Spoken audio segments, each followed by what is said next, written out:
आदरणीय फडणवीस साहेबांचं सुद्धा मी मनापासून अभिनंदन करतो। फडणवीस साहेब, संत तुकारामांच्या वाणीतून एक अभंग आलेला आहे की अमृताहुनी गोड तुझे नामदेवा।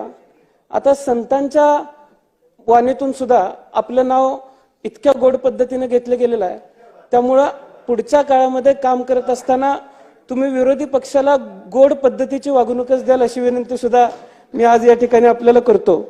आणि फडणवीस साहेब, अमृताहुनी गोड मी मुद्दामच म्हणलं कारण पुराणामध्ये सुद्धा अमृताला एक वेगळं महत्व होतं। आणि आजही अगदी मी आपल्याला फडणवीस साहेब विनंती करेन की